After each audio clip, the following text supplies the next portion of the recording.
आपसे कोई पूछेगा कि एक और एक कितने होते हैं तो आप कहेंगे दो। लेकिन सियासत में एक और एक कभी दो नहीं होते। राजनीति में एक और एक 11 भी होते हैं। आप कहेंगे ये कौन सा मैथमेटिक्स है, ये तो मैथमेटिक्स के सिद्धांत के खिलाफ है। तो आपको बता दें कि सियासत में गणित के सूत्र काम नहीं करते। यहाँ फिजिक्स नहीं, केमिस्ट्री ही सब कुछ होती है, जिसको हम अपने पक्ष में करने के लिए पॉलिटिकल पार्टीज तमाम तरीके के गठबंधन करती हैं। ऐसा ही एक गठबंधन कांग्रेस ने सपा के साथ यूपी में किया है। नमस्कार, मैं हूं शिवेंद्र श्रीवास्तव। हमारी खास पेशकश में आपका स्वागत है। यूपी की सियासत में बीजेपी का सबसे अच्छा दौर चल रहा है। वहीं कांग्रेस पूरे देश के साथ साथ यूपी में भी कमजोर हुई है। इसीलिए वो कई राज्यों में गठबंधन की बैसाखी के सहारे लोकसभा चुनाव लड़ रही है। देश के सबसे बड़े सूबे यूपी में कांग्रेस ने बड़ा दिल दिखाते हुए 7 साल बाद समाजवादी पार्टी से गठबंधन किया। इसके लिए यूपी के दो लड़के यानी राहुल गांधी और अखिलेश यादव कन्नौज और कानपुर में एक साथ इंडी गठबंधन के लिए रैली करते नजर आए। कन्नौज में राहुल गांधी ने बीजेपी पर जमकर निशाना साधा।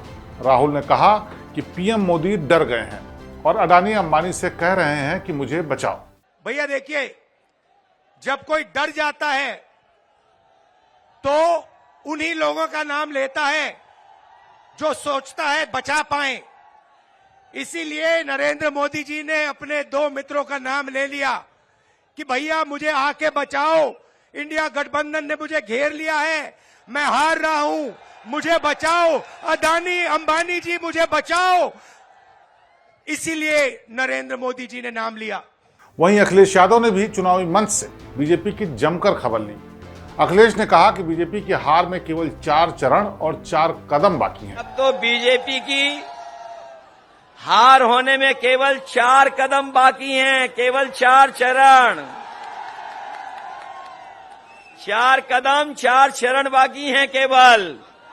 और ये 4 चौथे चरण का चुनाव बिल्कुल बीच का चुनाव है। अभी तक तो वो नीचे जा चुके हैं बहुत। खास बात यह है कि कन्नौज से अखिलेश यादव खुद चुनाव लड़ रहे हैं।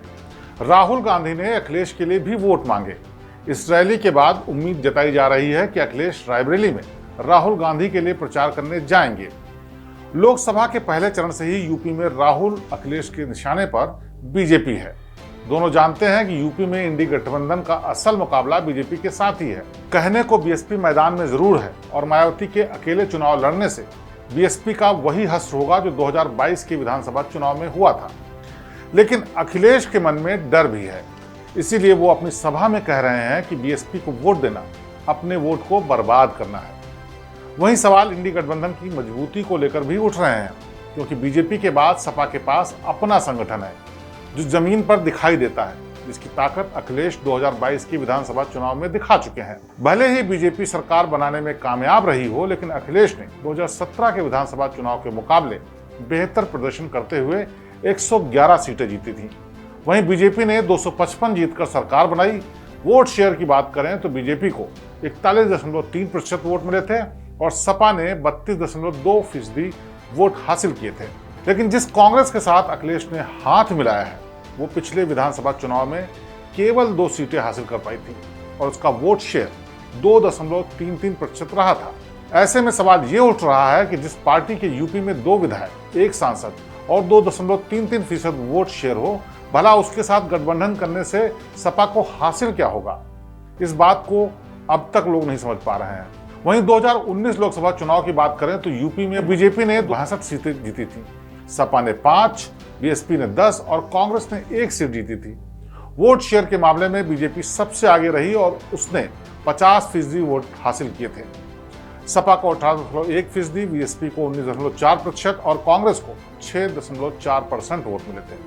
साफ है, लोकसभा चुनाव में बीजेपी पूरे विपक्ष पर भारी पड़ी थी।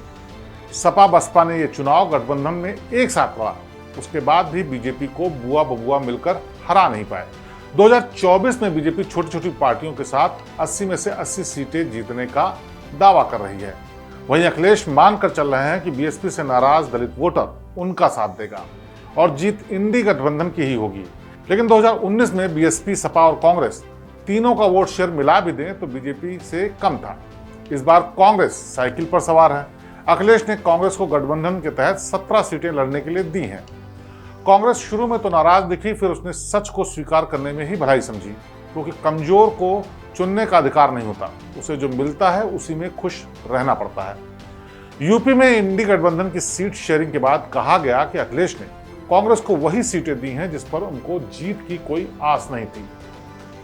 कभी देश भर में 400 सीटें जीतने वाली कांग्रेस आखिर 17 सीटों पर कैसे मान गई?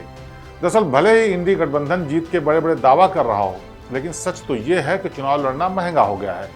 इसीलिए गठबंधन करके पार्टियां पैसा बचा रही हैं ताकि वोटों का बिखराव ना हो और बीजेपी को भी टक्कर दी जा सके। बीजेपी इस वक्त सभी संसाधनों से लैस है और वो हमेशा इलेक्शन मोड में भी रहती है। वहीं विपक्ष पहले आपस में लड़ता रहा, फिर मरता क्या ना करता की तर्ज पर गठबंधन में चुनाव लड़ रहा है। आप सोच रहे होंगे कि सपा को कांग्रेस के साथ ये क्या हासिल होगा, सपा ने लूजर पार्टी से क्यों हाथ मिलाया है? दरअसल आज भी मुसलमान कांग्रेस के लिए वोट करते हैं। भले ही इनकी यूपी में संख्या कम हो, लेकिन मुस्लिम वोटरों को ध्यान में रखकर सपा ने कांग्रेस से हाथ मिलाया है। वहीं यूपी में कुछ अगली जातियां कांग्रेस को वोट करती थी, जो अब बीजेपी के पीछे खड़ी नजर आती हैं। कांग्रेस ने 2009 के लोकसभा चुनाव में यूपी में 21 सीटें जीती थी और 18.3% वोट शेयर हासिल किया था। इसके बाद चुनाव दर चुनाव कांग्रेस यूपी में कमजोर होती गई। आज कांग्रेस की दशा ही उसकी दिशा का कारण है। कांग्रेस जानती है कि बीजेपी से अकेले लड़ना अपनी ऊर्जा को नष्ट करने जैसा है, इसीलिए वो क्षेत्रीय पार्टी के सहारे 2004 और 2009 की तरह सरकार बनाने का सपना देख रही है। तब बीजेपी में अटल अडवाणी युग था, अब मोदी शाह युग चल रहा है। तब बीजेपी की पहचान हिंदी पट्टी की पार्टी के तौर पर होती थी, अब बीजेपी देश के हर कोने में चुनाव लड़ रही है और उसका लगातार विस्तार हो रहा है। इसके उलट कांग्रेस सिमटती जा रही है। यूपी, पश्चिम बंगाल जैसे राज्यों में कांग्रेस के पास कहने के लिए कुछ नहीं है और दशकों से यहाँ की सत्ता से बाहर भी है और इन राज्यों में अकेले चुनाव लड़ना उसके बूते की बात नहीं है। इसीलिए वो सपा जैसे सहयोगियों के सहारे करिश्मे की उम्मीद कर रही है। बहरहाल सपा और कांग्रेस का गठबंधन मजबूती का सौदा है या फिर मजबूरी का, ये तो आने वाला वक्त ही बताएगा। अंग्रेजी की एक कहावत है, फर्स्ट डिजर्व देन डिजायर, यानी पहले काबिल बनो फिर इच्छा करो। कहा जा रहा है कि दिल्ली और यूपी में गठबंधन करने से कांग्रेस पार्टी के कई नेता नाराज भी हो गए हैं। इस पर राहुल गांधी ने अपनी पार्टी के नेताओं को इसी कहावत के जरिए जवाब दिया था। ऐसे में 2024 में कांग्रेस को यूपी में गठबंधन करने से क्या हासिल होगा, ये तो आने वाला वक्त ही बताएगा। बहरहाल आज की हमारी इस खास पेशकश में आज बस इतना ही। आपसे फिर होगी मुलाकात। नमस्कार। उत्तर प्रदेश की हर खबर से अपडेट रहने के लिए श्रेष्ठ यूपी को करें सब्सक्राइब, बेल आइकन दबाएं और देखते रहें श्रेष्ठ यूपी।